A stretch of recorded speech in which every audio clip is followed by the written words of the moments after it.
जय गुरु जी। जय गुरु जी संगत जी। आप सारी संगत को मेरा प्रणाम।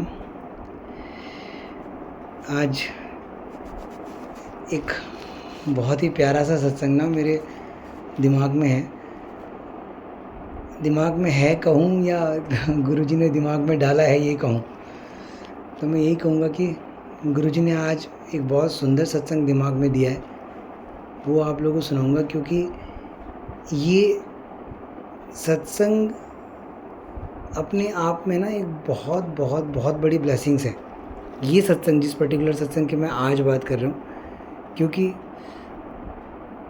जब मुझे पता चला इसके बारे में ना, तो मुझे समझ आया कि अगर ये एक ऐसी बात है कि जिसको जन्म तर जन्म पार हो जाते हैं और एक इंसान को मुक्ति नहीं मिलती, एक ऐसी चीज़ है ये जो अगर अटक जाए तो उसको गुरुजी भी नहीं मिटाते। मैं ये नहीं कहता कि गुरुजी नहीं मिटा सकते, मैं कह रहा हूँ कि गुरुजी भी नहीं मिटाते।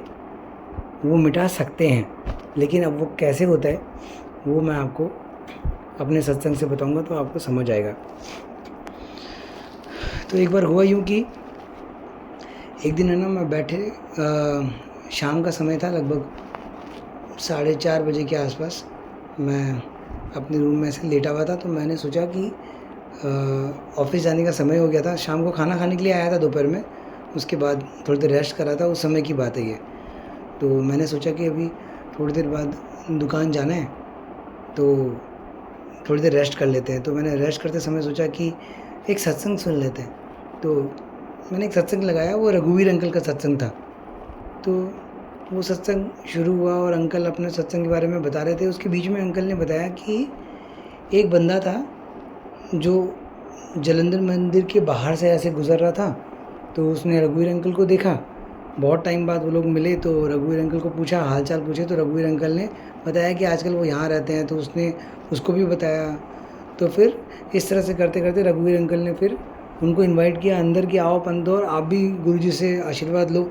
तो वो गुरुजी के पास गए और उन्होंने भी वो गुरुजी के पास, वो जैसे ही गुरुजी के पास गए ना, तो वो गुरुजी को अपनी एक, गुरुजी ने क्या पूछा मुझे वो याद नहीं आ रहा अभी, लेकिन गुरुजी ने कुछ ऐसे पूछा कि 10, मतलब इसी तरह से कुछ पूछा, कुछ क्वेश्चन किया उससे। तो उसने जवाब में बताया कि गुरुजी ऐसे ऐसे मेरी एक फैक्ट्री है, मतलब उसकी प्रॉब्लम के बारे में ही पूछा इन शॉर्ट।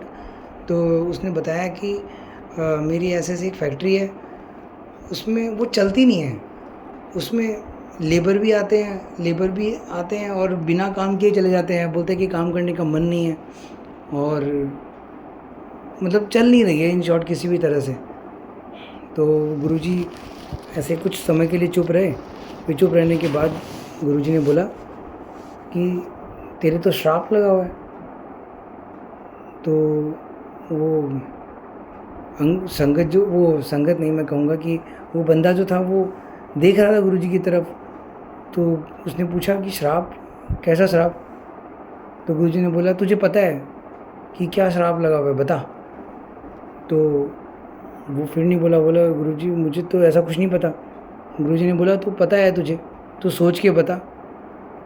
तो उसको समझ तो आ गया था, लेकिन क्या होता है ना, इस तरह की बातें इंसान बताता नहीं है, क्योंकि शर्म भी आती है, और दूसरा अपना एक खुद का एक मान सम्मान भी होता है, एक मैं होती है एक इंसान की, जिसको वो हर्ट नहीं कर सकता। तो इस वजह से वो अपनी चीज़ों को, अपनी कमियों को ढकता है। तो और उसे गुरु महाराज के बारे में बिल्कुल पता नहीं कि वो कौन है, कि तू किससे छुपा रहा है। वो परमात्मा है जिसे तुम्हारे सारे जन्मों का पता है। तो मगर हमारी बुद्धि छोटी है, तो हमें इतना समझ आता नहीं। तो उसी अनुसार उनके साथ भी हुआ, और उन्होंने बताया नहीं। फिर गुरु महाराज ने तीसरी बार पूछा, तभी भी उसने नहीं बताया। फिर और गुरुजी ने लास्ट में फिर उससे कहा कि एक काम कर, तू जा और जाके मुझे सोच के बताना कि क्या श्राप लगा है तुझे। तो वो चला गया। वो फिर आया, वो फिर आया तो गुरुजी ने उसे पूछा क्यों याद आया? तो उसने बोला कि नहीं महाराज मुझे तो याद नहीं आया, जबकि याद उसको सब था। बोला नहीं महाराज मुझे याद नहीं आया। तो गुरुजी ने फिर बोला कि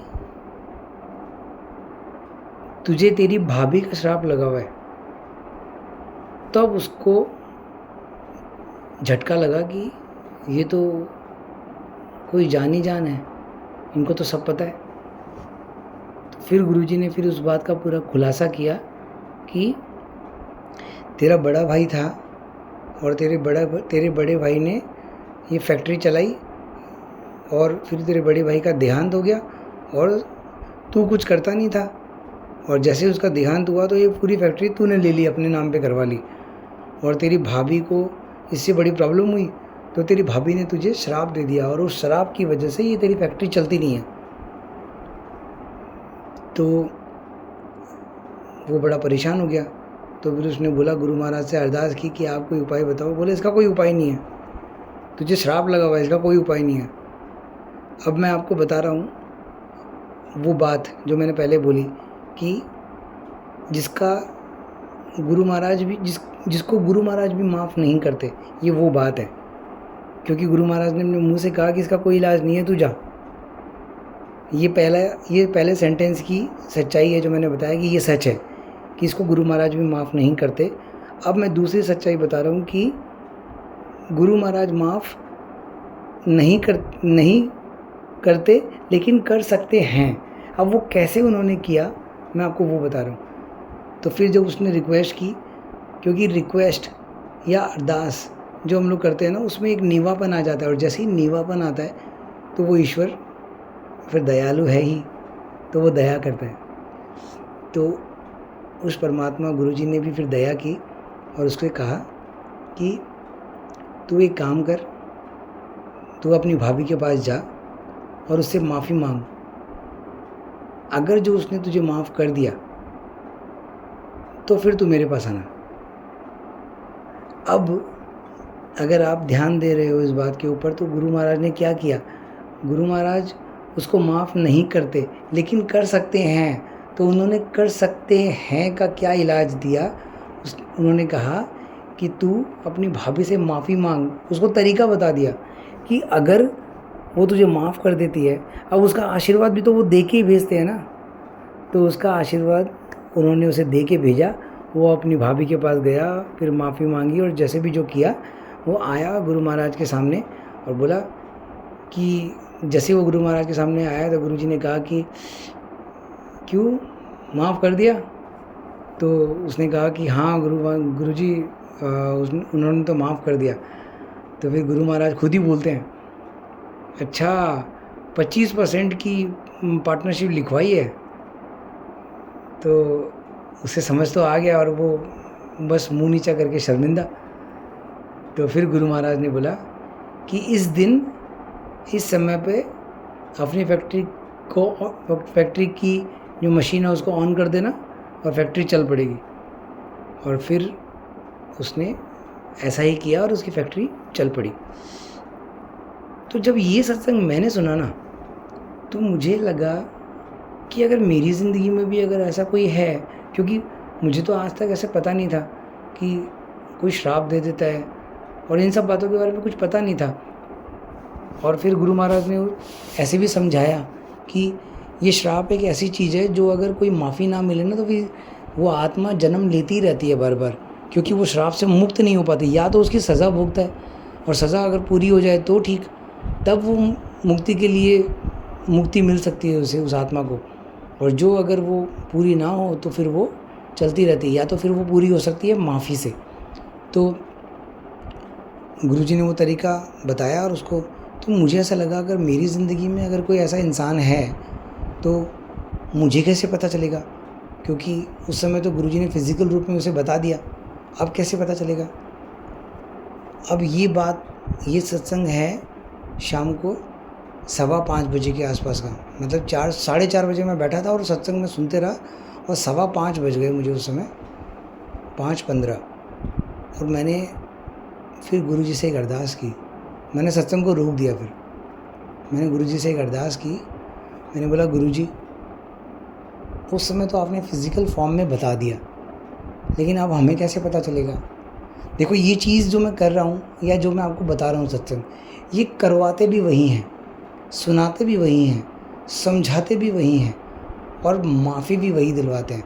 बस आपको इतना सा भरोसा होना चाहिए कोई भी चीज़ पे। आपको भी पता चलेगा सत्संग से ही कि भरोसा भी क्या चीज़ है, कैसे वो बनता है, कैसे क्या होता है और किस तरह से वो करते हैं। खुद ही वो आपके अंदर भरोसा बनाते हैं। बस आपको उस पे ध्यान देना है, चलना है थोड़ा सा, यही समझ लो। मैं अगर इसको सिंपल बोलूँ ना, तो सब कुछ वही कर रहे हैं, आप बस अपने कदम बढ़ाओ। ये इसका सिंपल फॉर्म यही है कि आप बस अपने कदम बढ़ाओ उनकी तरफ, और कुछ भी नहीं करना है, सब कुछ वो खुद ही करता है। तो मैंने क्या किया, मैंने बस उस समय आँख बंद की, सत्संग को रोक दिया और मैंने एक अरदास की कि गुरुजी उस समय तो आपने फिज़िकल फॉर्म में उन्हें बता दिया, मुझे तो समझ नहीं आ रहा है कैसे होगा। अब मैं आपसे एक अरदास कर रहा हूँ, और अरदास करने के साथ साथ अब मैं एक सोच में अपनी जाऊँगा, और उस सोच में मैं अपनी इस कर्म के बारे में सोचूँगा कि कभी मेरे से भी अगर इस तरह का कुछ हुआ है जिसकी वजह से किसी ने मुझे श्राप दिया हो।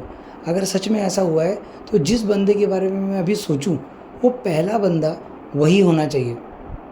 बस ऐसे मैंने एक अरदास की और मैंने अपनी आंखें बंद कर रखी थी और बस फिर सोच में चला गया। मेरे सामने एक बंदा आया। देखो उस समय बंदा भी आपके सामने वही आता है जिसके साथ में ज़िंदगी में कुछ ना कुछ तो हुआ हो। ऐसा बंदा कभी भी नहीं आएगा जिसके साथ आपने हमेशा मस्ती की हो या क्रिकेट खेला हो।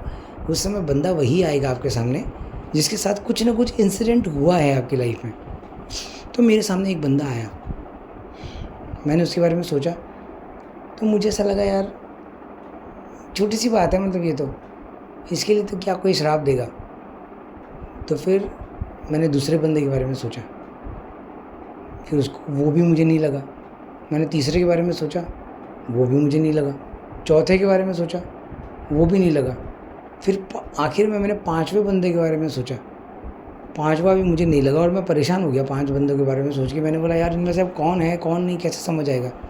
फिर मैं एक बार वापस से मैंने आंखें बंद की और फिर से मैंने एक बार ध्यान दिया तो गुरुजी ने मेरा ध्यान ले गया उस अरदास की तरफ जो मैंने की थी। गुरुजी ने अंदर से बोला कि तू सोच कि तूने अरदास क्या की थी। मैंने बोला मैंने तो अरदास की थी कि वो पहला बंदा वही हो। तो गुरुजी ने बोला कि देख वो पहला बंदा कौन है। तो मैंने उस बंदे की तरफ ध्यान दिया कि जो बंदा पहले आया था सबसे पहला वो कौन था। तो मैंने उसकी तरफ ध्यान दिया। अब वो बात क्या थी मैं आपको बताता हूँ कि जो पहला बंदा मेरे दिमाग में आया था ना उसके साथ क्या हुआ था कि जब हम लोग मतलब आज से जिस दिन ये सत्संग हुआ उसके 17-18 साल पुरानी बात है वो, कि क्या हुआ था कि हम लोग आपस में दोस्त थे और उसको पैसे की ज़रूरत पड़ी। तो मैंने एक दूसरे बंदे से जो मेरा दोस्त है मैंने उससे उसको पैसे दिलवा दिए और मैंने ये कह दिया नहीं मतलब उसके नाम पे उसको पैसे दे दिए। लेकिन वो पैसे दिए एक्चुअल में मैंने ही, लेकिन उसको बोला कि तुझे उसने पैसे दिए हैं, दूसरे किसी का नाम बता दिया कि तुझे इसने XYZ ने तुझे पैसे दिए हैं और उसके लिए मैं उससे इंटरेस्ट लेता। और इंटरेस्ट लेता कितना 4%, 5%, 6%, 10% तक महीने का ब्याज लेते। और ये ब्याज नहीं होता, ये किसी को मार देने के बराबर ही होता है, क्योंकि जो बैंक भी जो ब्याज लेती है ना वो भी 1% से ज़्यादा नहीं होता आपका, लगभग इससे ज़्यादा नहीं होता। और हम लोग उसे इतना ब्याज पे उसको पैसे देते हैं और उससे ब्याज देते हैं। इसकी वजह से क्या हो गया कि बचपन में क्या होता है कि बचपन यानी उस समय की बात बता रहा हूँ मैं, जब हम लोग 20-25 साल के आसपास की बात है। तो उस समय 20 साल के आसपास की, तो उस समय हम लोगों के पास में ऐसा कुछ नहीं होता था कि बहुत पैसे होते थे पॉकेट में, और हम लोगों को एक मिनिमम पॉकेट मनी मिलता था, उससे हम लोग सब काम चलाते थे। तो उस समय वो इंटरेस्ट देना भी बहुत बड़ी बात थी, क्योंकि 70,000 80,000 रुपये उसको पैसे दिए हुए थे, 1 लाख रुपए के आसपास पैसे दिए हुए थे और उसका ब्याज ही बन जाता था 5-5 हज़ार रुपये। तो वो कहाँ से लाएगा इतने पैसे। 1 महीने दे दिए, 2 महीने दे दिए, लेकिन ऐसे करते करते उसका जो इंटरेस्ट अमाउंट था वो लगभग 1-1 साल का ड्यू हो गया। 6-6 महीने से लेके 1-1 साल तक का ड्यू हो गया। अलग-अलग टाइम पे अलग-अलग अमाउंट दिया था उसको, और वो उससे परेशान होकर क्योंकि उसको वो पैसे दे नहीं पा रहा था, और हम लोग उसको डराते थे कि ऐसा हो जाएगा, वैसा हो जाएगा तुझे। वो मतलब वो अलग-अलग ख़राब तरह से भी उसको बोलते थे मतलब। तो वो उससे परेशान हो गया और लास्ट में उसने जगह ही छोड़ दी और वो दिल्ली चला गया। मतलब इसको ऐसे कह सकते हैं कि वो भाग गया वहाँ से, और वो भाग के जाके दिल्ली सेटल हो गया, और वो फिर हम लोगों का फ़ोन भी रिसीव नहीं करता था। फिर लास्ट में एक दिन जाके किसी तरह से मैंने उससे दूसरे फ़ोन से करके उससे बात की, और फिर मैंने उसको बोला 1-1.5 साल बाद में, कि मैंने उसको बोला कि भाई, क्योंकि मुझे समझ आ गया था कि पैसे तो मिलेंगे नहीं, तो मैंने उसको बोला कि भाई पैसे की कोई बात नहीं है, बस तू फ़ोन उठा लिया कर, पैसे जिस दिन तेरे पास हो तब दे देना। ये मैंने ये सोच के बोला कि कभी ना कभी उसके पास पैसे होंगे तो मिल तो जाएंगे, लेकिन इस तरह से तो कभी मिलना ही नहीं है। और वो भाग भी गया है तो थोड़ा सा बुरा भी लग रहा था अंदर से, तो इस तरह से बोल के भी शांति मिल रही थी। तो ये काम हम लोगों ने कर लिया, और थोड़ी सी उम्मीद थी मुझे कि पैसे आ जाएंगे, लेकिन मतलब उसको मान लिया था कि ये पैसे चले गए। ये बात चली गई, और इस बात के लिए मैं इतना लाइटली ले रहा था इस बात को। अच्छा, मैं बीच में ना आपको एक बात बताता हूँ। गुरुजी एक बात एक कहा करते थे, जो मैंने एक सत्संग में सुनी है, क्योंकि इसी वजह से मुझे ये सत्संग कनेक्ट कर गया। और वो ये थी कि गुरुजी कहते थे कि फाइनेंस का काम नहीं करना चाहिए। अब फाइनेंस का काम नहीं करना चाहिए, इससे मुझे जो समझ आया मैं आपको सिर्फ वही बता रहा हूँ। मुझे जो समझ में आया कि ये काम बैंक का होता है, आपका नहीं, इसीलिए किसी को ब्याज पे पैसे नहीं देने चाहिए। फिर गुरुजी ने इसके साथ एक लाइन ऐड की थी, वो ये थी कि इससे हाय लगती है।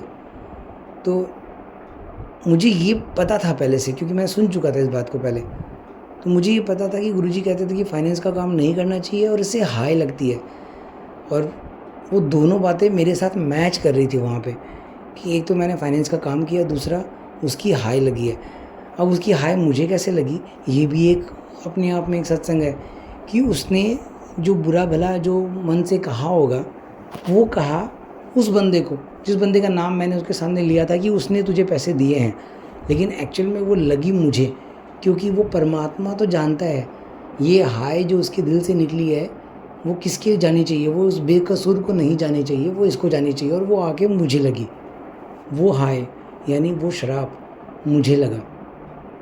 अब ये बात मेरे जहन में तो आ गई, लेकिन अब इस बात को माना कितना जाए, क्योंकि अभी तक तो ये ख्याली पुलाव है, ये सच है नहीं है, क्या है क्या नहीं है। बंदा रहता है दिल्ली में, 18 साल हो गए उसको दिल्ली गए हुए। वो कभी कभार ऐसे बीच में अपने घर वापस आता है, लेकिन मुझे पता भी नहीं चलता उसके बारे में। रेयरली पता चलता है कि वो आया है, लेकिन वो भी कभी सालों में एक बार आता है वो। तो मैं बोला कि अब मैं क्या करूं। तो मैंने गुरु महाराज से एक और अरदास की कि गुरुजी, मैंने आपसे कहा कि वो बंदा ये होना चाहिए जो पहले मेरी नज़र में आएगा। तो पहला बंदा ये था जो मेरी नज़र में आया, मेरी सोच में, मेरी जहन में आया। अगर सच में यही वो बंदा है जिससे मुझे श्राप है, तो उस बंदे से मुझे आज मिला दो। अब ये बड़ी एक इम्पॉसिबल बात है। इसलिए इम्पॉसिबल बात है क्योंकि बंदा दिल्ली रहता है। मैंने ये अरदास कर दी क्योंकि बात इम्पॉसिबल है। अब अगर ऐसा होगा तो उस महाराज के लिए तो क्या ही इम्पॉसिबल है, सब पॉसिबल है। तो ये बात बोल के मैं वहाँ से उठ गया, और लगभग 5:30 बजे के आसपास का समय हो गया था। मैं वहाँ घर से निकला और मैं चला गया अपने दुकान, चला गया और जाके मैं अपने काम में लग गया और जाके बैठ गया। उस बात को भूल गया मैं। 6 बजे मतलब समझ लो 5:30 बजे मैं गया, 10 मिनट मुझे पहुंचने में भी लगी होगी, 5:40। 6 बजे मतलब 20 मिनट और बाद दुकान का दरवाज़ा खुलता है और वही लड़का एंटर करता है जिस लड़के के बारे में गुरुजी ने मुझे जहन में दिया था, वही लड़का जिसको मैंने ब्याज पे पैसे दिए थे। जैसे ही मैंने उस लड़के को एंटर करते हुए देखा, वो मेरे सामने आया और मेरे पूरे शरीर में रोंगटे खड़े हो गए, और ऐसे कह सकते हो कि शरीर कांपने लगा, लेकिन कांपने नहीं लगा कहूँगा इसे, एक वाइब्रेशन सी हुई शरीर के अंदर कि ये क्या हो गया। और जैसे ही मैंने उसको देखा और मैं खड़ा हो गया अपनी सीट से, और मैंने उसको बोला कि मुझे जितनी खुशी तुझे आज यहाँ देख के हुई है, आज तक अपनी लाइफ में नहीं हुई, क्योंकि एक ऐसी चीज़ हो गई थी मेरे साथ जो मुझे नहीं पता आप समझ पा रहे हो कि नहीं, मगर एक ऐसी चीज़ हो गई थी जो किसी को नहीं पता है, जो सिर्फ मुझे पता है या उसे परमात्मा को पता है, गुरु जी को पता है, और किसी को नहीं पता। और वो चीज़ अचानक से हो जाए आपके सामने तो मेरी एकदम खुशी का ठिकाना नहीं था। मतलब मैं खुश हो रहा था, इसलिए खुश हो रहा था क्योंकि उस गुरु महाराज ने माफ़ी करने का एक तरीका सामने ला दिया है। अब मैं टाइम वेस्ट नहीं करना चाहता था, इसलिए मैंने हाथों हाथ उसको बोला कि तू मेरे साथ बाहर चल, चाय पी के आते हैं। मैंने उसको चाय के बहाने से मैं उसको बाहर ले गया। हम लोग चाय की दुकान पे गए, चाय का ऑर्डर देके हम लोग वहाँ खड़े हो गए चाय की दुकान के बगल में। अब मैंने उसके सामने एक सवाल रखा। मैंने बोला कि तुझे ना आज तक, अच्छा पहले मैंने उससे पूछा कि तू यहाँ कैसे, तो उसने मुझे बताया कि उसके पिताजी का पिछले साल देहांत हो गया था, तो उसी का 1 साल अभी कंप्लीट हुआ है, तो उसके लिए वो यहाँ आया हुआ है। और अभी उसको 4-5 दिन हो गए आए हुए, और अब वो 1-2 दिन में वापस जाने वाला है। और आज उसको समय मिला तो वो इधर आ गया। लेकिन ये कहानी है, असलियत तो ये है कि उसे गुरु महाराज ने वहाँ भेजा कि अब तेरा समय आ गया तो वहाँ जा और उससे मिल। तो मैंने उससे पूछा कि अब शुरुआत तो करनी है बात की, तो मैंने उससे पूछा कि ऐसी कोई बात है ज़िंदगी में जिसकी वजह से तुझे बहुत दुख हुआ हो मेरे को लेकर, और तूने मुझे श्राप दिया हो, क्योंकि मैं अपने मुंह से कैसे बोलूँ। तो मैं उससे पूछने लगा, तो उसने बोला, वो सोचने लग गया, मतलब ये कैसी बात कर रहा है। तो मैं, क्या बात, फालतू बात है। मैंने बोला नहीं फालतू बात नहीं है, तू सोच एक बार कि कुछ ऐसी बात है। तो मैंने बोला तू सोच, तो वो सोचने लगा। फिर उसने 1-2 बातें ऐसे बोली जो कि एकदम फालतू बात थी, जिसकी वजह से कोई भी श्राप नहीं दे सकता, लेकिन मैंने उसको प्रेशर दे दिया तो वो बोलने लग गया। एक दोस्त कैसे बोलेगा ना, कुछ कुछ छोटी छोटी बातें। तूने मुझे उस दिन ऐसे बोला था ना, और उस दिन वो जो मेरी गर्लफ्रेंड के सामने तो जो मुझे चिढ़ाया था ना, ऐसे ऐसे करके कुछ भी बोलने लगा वो। लेकिन वो बस ज़बरदस्ती सोचने की वजह से उसने कहा। मैंने बोला नहीं, और कोई बात? तो उसने बोला कि नहीं यार, इसके अलावा तो मुझे कोई बात याद नहीं आ रही है। तो फिर मैंने सबसे पहले उसके सामने हाथ जोड़ा और मैंने बोला कि एक बात मैं तुझे आज बताना चाहता हूँ, एक सच जो तुझे पता नहीं है। तो उसने बोला बताओ। तो फिर मैंने वो कहानी उसको पूरी सुनाई कि ऐसे ऐसे करके तुझे ब्याज पे पैसे ला के देता था मैं इस आदमी से। तो उसने बोला कि हाँ, और तुझे उसका इंटरेस्ट पे करना था, फिर लास्ट में तू पे भी नहीं कर पाया, फिर तू दिल्ली चला गया यहाँ से। उसने बोला हाँ। मैंने बोला कि वो जो बंदा तुझे उस समय पैसे देता था वो नहीं है, वो मैं था। तो उसको शॉक लग गया और वो बस एक स्टैचू की तरह मुझे से देखने लग गया। तो मुझे समझ आ गया। मैंने बोला कि मुझे समझ तो आ गया है कि तू गुस्सा भी हो रहा है या तेरे दिमाग में भी क्या चल रहा होगा, लेकिन मुझे सच बोलना था क्योंकि आज मेरे गुरु महाराज ने, मैंने उसको बताया, मैंने बोला कि आज मेरे गुरु महाराज ने मुझे आज्ञा दी है कि जा सच बोल, न वरना ये होता ही नहीं। आज उसने एक तरीका दिया है और मैं बस उस तरीके को पूरा करना चाहता हूँ जो उसने मुझे दिया है। तो बस मुझे तुझे ये सच बताना, तो मैंने तुझे सच बता दिया। तू मुझे अभी गालियाँ दे, तू मुझे अभी कुछ भी बोल, तू मुझे जो भी सज़ा बोलेगा मैं वो भी स्वीकार करता हूँ। तू जो बोलेगा बस वही। तो जब ऐसे कभी ना कभी आप किसी के सामने से सरेंडर हो जाते हो ना, तो फिर वो आपको सज़ा नहीं देता। जैसे कि मैं एक बात बोलूँ, आप किसी भी रोड पे भी अगर आप चल रहे हो ना, किसी के साथ एक्सीडेंट हो गया, आपका ऐसे टकरा गई गाड़ी, एक्सीडेंट नहीं हुआ, ऐसे टकरा गई, तो आदमी गुस्से में ना एक दूसरे को गाड़ियों से ऐसे गालियाँ निकाल देते हैं, कुछ गुस्से से बोल देते हैं। आपके साथ कभी ऐसे हो जाए ना, आप याद रखना इस बात को, कभी हो जाए ना ज़िंदगी में, बस सिर्फ इतना से ही काम करना, आप उसकी तरफ देखना और स्माइल करना और ऐसे दिखाना कि अरे यार भूल से हो गई, इस तरह से। मतलब बोलना नहीं है आपको ये सब बातें, ऐसे बस एक्सप्रेशन ही देना है, ऐसा स्माइल करनी है और एक्सप्रेशन देना है आपको कि अरे यार भूल से होगी, कोई बात नहीं, माफ़ कर देना यार। और पॉसिबल हो पाए तो बस हाथ जोड़ लेना। अगर वो बंदा, गुस्सा छोड़ो, अगर वो वापस से स्माइल नहीं करे आपके सामने, तो मुझे वापस से सत्संग में रिप्लाई करना, कमेंट करके रिप्लाई करना, फिर मैं आपसे बात करूँगा। मैंने ऐसे कोई 50-100 बार किया होगा और सारी बार मेरे पास पॉजिटिव रिप्लाई है।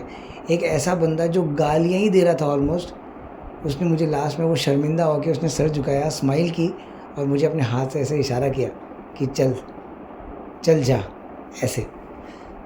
और वो जो मोमेंट है ना, वो आत्मा ले जाती है, दोनों आत्माएं, और वो हमेशा हमेशा याद रखती है उसको। और यही चीज़ है जो आप कमाते हो इस धरती पे। बाकी तो गंदे काम तो बहुत किए हैं हम लोगों ने, मगर ये कमाई है जो आप लेके जाते हो गुरुजी के पास जब जाते हो, और जिससे गुरुजी बहुत खुश होते हैं, ये वो कमाई है। तो मैं आता हूँ सत्संग की तरफ कि मैंने उसको पूरा सच बताया, और सच बता के फिर मैंने उससे कहा कि तू मुझे जो भी सज़ा देगा ना, मैं स्वीकार करता हूँ, जो तू बोलेगा वही स्वीकार है। उसने बोला कि छोड़ो कोई बात नहीं। तो लेकिन मुझे ये समझ आ गया था कि इसके अंदर गुस्सा तो है अभी भी। तो मैंने बोला यार देख, मैंने तुझे एक सच बताया है। क्यों सच बताया है? क्योंकि मैं चाहता हूँ कि ये मेरे अंदर से ये बोझ उतर जाए, लेकिन ये भी नहीं चाहता कि ये बोझ तुझ पे चढ़ जाए। मैं चाहता हूँ कि तेरे अंदर से भी ये निकल जाए, मेरे अंदर से भी निकल जाए, क्योंकि बचपन में हुई हुई गलती है, अब हो गई, उसको तो बदल नहीं सकता। लेकिन अब मैं जो कर सकता हूँ वो तो सिर्फ यही है कि मैं माफ़ी मांग सकता हूँ। तो मैंने लिटरली हाथ जोड़े और मैंने कहा कि मैं तेरे सामने हाथ जोड़ता हूँ और माफ़ी मांगता हूँ कि मुझे माफ़ कर दे, मुझे अनजाने में गलती हुई है। तो उसने बोला, फिर उसने थोड़ी सी स्माइल की और अब उसने बोला कि अच्छा चल कोई बात नहीं। मतलब इस बार पहले ज़बरदस्ती बोला, इस बार अच्छे से बोला। अब मैंने तीसरी बार एक और काम किया, मैंने बोला कि नहीं, क्योंकि ये भी गुरुजी ने मुझे सत्संग में सुनाया था और मैंने वहाँ अप्लाई किया।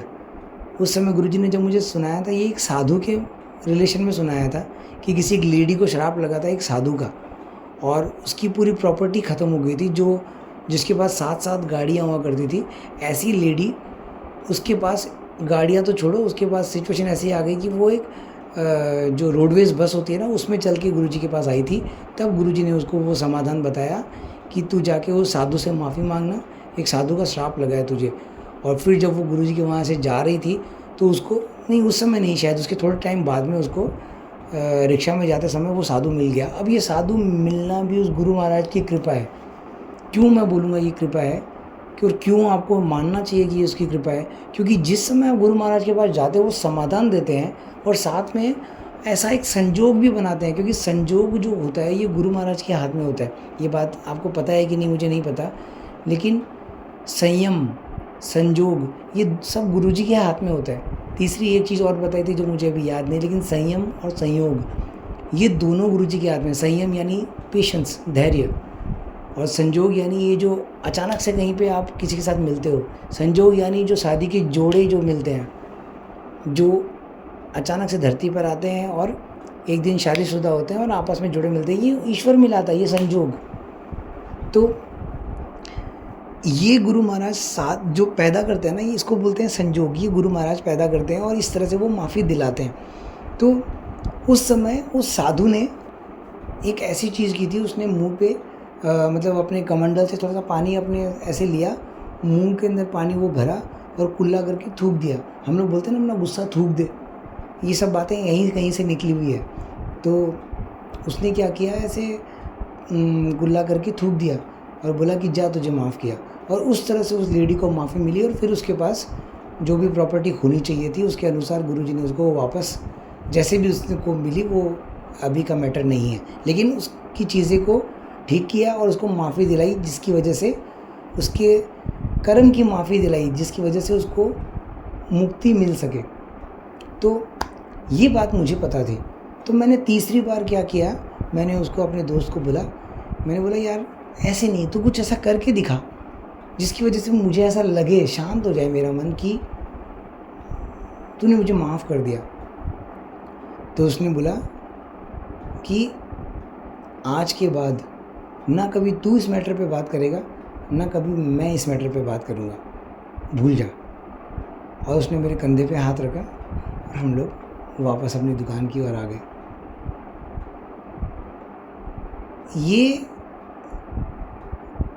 ये वो महासत्संग मैं बोलूँगा, ये वो महासत्संग है जो अगर जो भी अभी सुन रहे हैं, आप बस गुरु जी से अरदास करना।